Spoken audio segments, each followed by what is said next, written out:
So for this question here, we're still in 5152, making sure I remember which video goes with which, and we're on example 1. So determine angle A to the nearest degree. Good afternoon, everyone. Teachers, please submit your attendance at least 10 minutes before 3. Thank you. Okay, so we want to determine angle A to the nearest degree.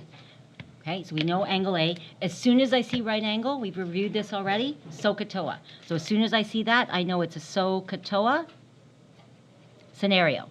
Here, this is my angle, so from this angle, I know that this is opposite, and this is hypotenuse. Going to go through this a bit faster because we reviewed this already in the other section. So we did here, so this is going to be sine, because it's O and H. Blah. So we're going to do sine of A is opposite, so that'll be 12 over 15. And then I need to see the ratio. So again, I need to see the ratio. I do not need to see the next step.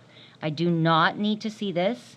If you want to write it, go ahead, but you don't have to, right? Just depends. Certain students like to write it, certain don't. You can punch it right in. So go 12 divided by 15, get that. Shift sine, get that. And I got it right away, right? So I'm getting, correct me if I'm wrong, approximately nearest degree, 51, so 53 with the 1, so 53. And make sure wherever it's degrees, you put degrees. I do want you putting units down along the way. Okay, so must put the degrees everywhere you have a degree. Okay, so nearest degree, so make sure you're reading the question. And I want you to determine the ratio cos A. So the ratio cos A, and we're going to do that one here. So cos A is, and I know from here, right, from this part here, you didn't have to write that. Cos A is A over H.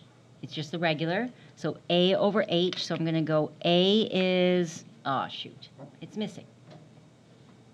Right? It's missing the adjacent. So then over here, I'm going to use Pythagorean theorem. So square root of 15 squared minus 12 squared. You can do that right on your calculator. 15 squared minus 12 squared. So I don't need to see the middle step there. It's 81. And if you want, you can go right ahead and get me 9. Right? So if you want to just do that, you can get 9.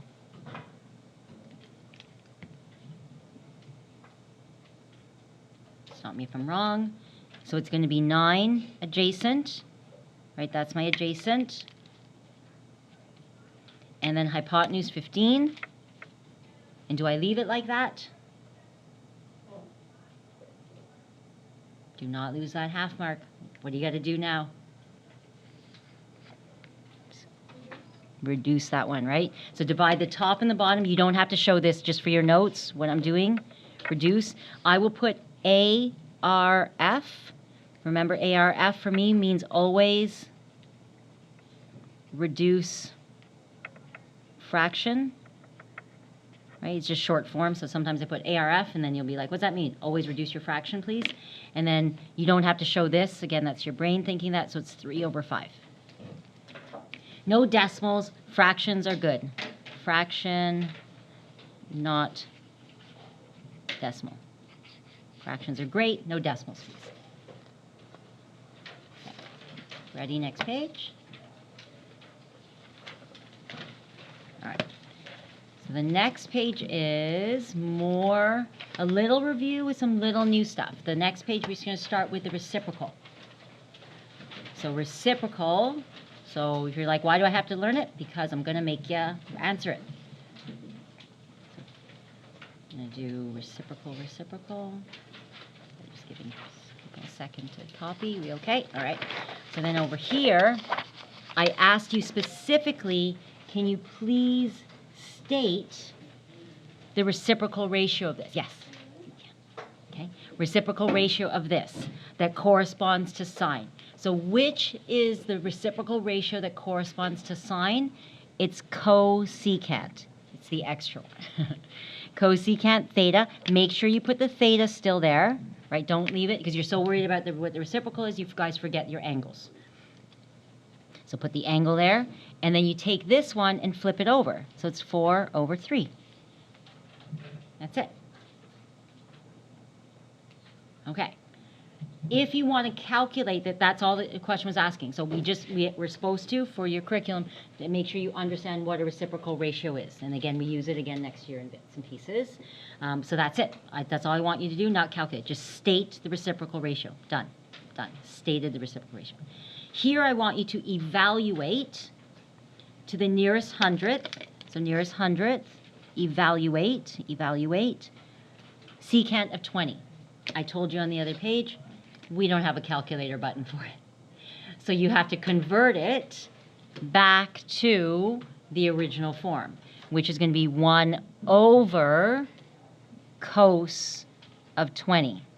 And the way I remember secant looks like cos because it looks like that. So it's asking to evaluate it, but they went, ha, you don't have a calculator button, so now you have to do this. One day they'll throw it on the calculator, in which case it'll be easier, but now you have to convert and then just do it on your calculator. You're going to go 1 divided by cos 20. So approximately hundredth, 1.06. 1.06. There you go. That's all. They're just testing to know that you can convert back and forth. C, determine the value of beta to the nearest degree. Okay, nearest degree, I'm going to highlight that. Oh, here, look, this is not B anymore. When they put the longer side here, that's beta. Okay, it's all these Greek letters. The longer tail on it makes it beta, not a capital B. Again, the Greek letters, they start throwing them in. To the nearest degree of this one. So it works the same way as any just angle, like letter, cotangent. So first of all, you go, but I can't do that because we don't have that button on the calculator. So what I need you to do first is I need you to convert it back to tan.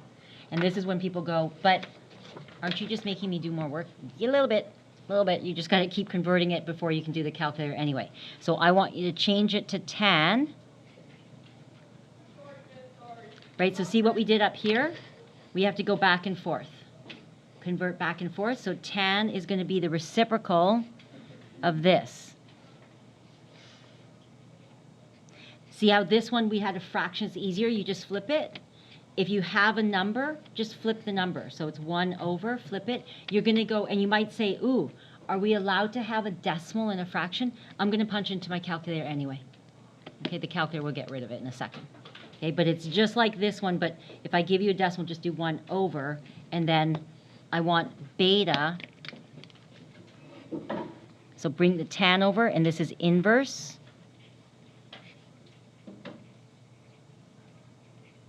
of that. Again, you don't have to show that, but if it helps you, write it. And then on your calculator, you're flipping this, so it's going to be reciprocal 1/4.2958. You get that. And then you do shift tan. So inverse tan to get the angle. And I'm getting beta is approximately nearest degree, 13 degrees. Mm-hmm. Yeah. Wouldn't you flip the tan instead of the ratio? Flip this. And the under one. Okay, here. First question.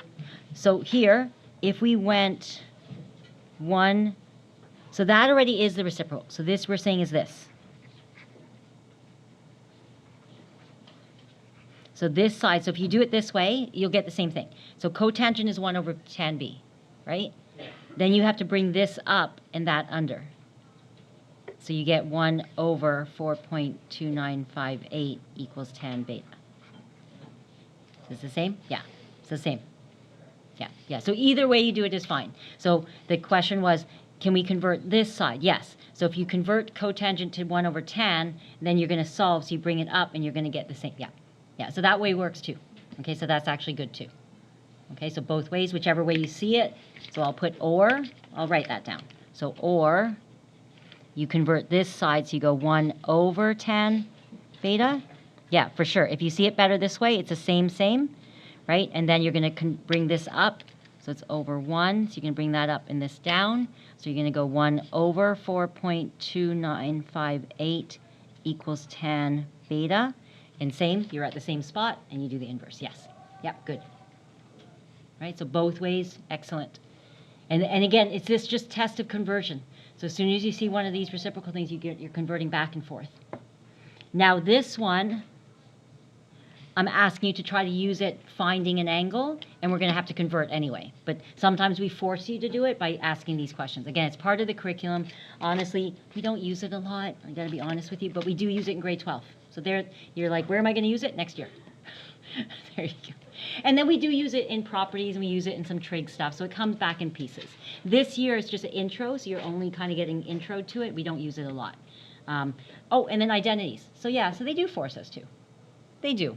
There you go. They're pushing you into the reciprocal. So for this next example, we have the triangle. It's definitely a 90-degree triangle, so let's go ahead and try that.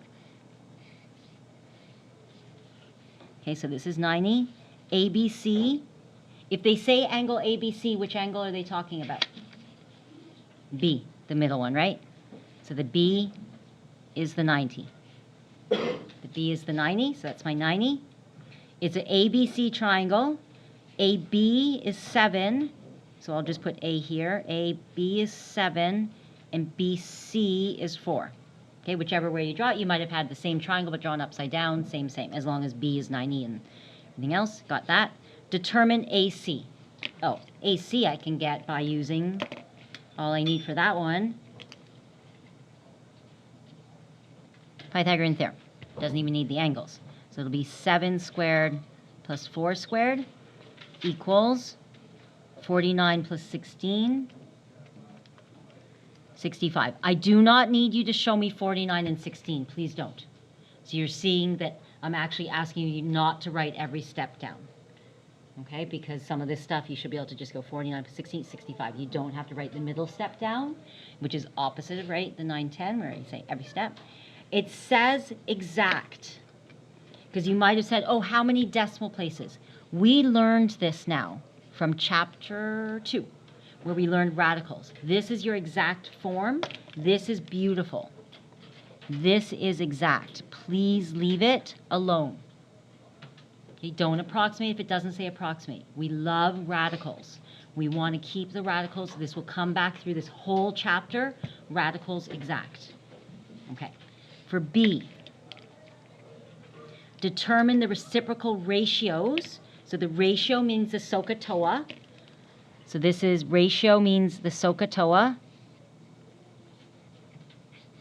but backwards, for angle BAC, which means angle A. So it's this angle. BAC is this angle. And it says reciprocal ratios. So if you give me sine, cos, tan, I'm taking off a mark because you don't understand the definition of reciprocal. You have to only give, or I'm not going to give you all 3 marks. If there's 3 marks, you're going to get none of them because you're giving me sine, cos, tan. I'm asking for reciprocal. Okay, so you got to know that definition. So I want, let's start with it, cosecant of A. I want secant of A, and I want tan of A. Does that make sense? So I want the fractions. I have everything, right? So I have this, I'm going to bring over here. So this is root 65 exactly. Sorry. Like that? Yep. Why is like everything else the inverse and then it's just normal? Oh, that's because of me. Why is everything? Because I wrote it wrong. I was thinking about I didn't have enough space, and then look, I wrote the wrong thing. As soon as I think about anything else. There you go. That's my, so cotangent. Thank you, cotangent. So 1, 2, 3. And again, if you write sine, cos, and tan, it's wrong. Right? So I can't give you any of those marks. Yep. So cosecant, A. So from here, I'm going to write down my, this is opposite. You don't have to write this, but for yourself. So I know this is opposite, this is adjacent, and this is hypotenuse. Okay. So it's SOHCAHTOA backwards. So H over O. H over O, which is 4. Weird, right? You feel like, oh, that feels weird. Okay, secant is reciprocal of cos, so it's h over a. So h is root 65, and adjacent is 7. And then cotangent is a over o. Sorry, I was just going to I'm going to section this off just so it's not in your way. Okay, so cotangent is a over o, adjacent is 7 over 4. Done. Brain's full, all done. Any questions or anything? Did we do anything else wrong? We did good? Yes.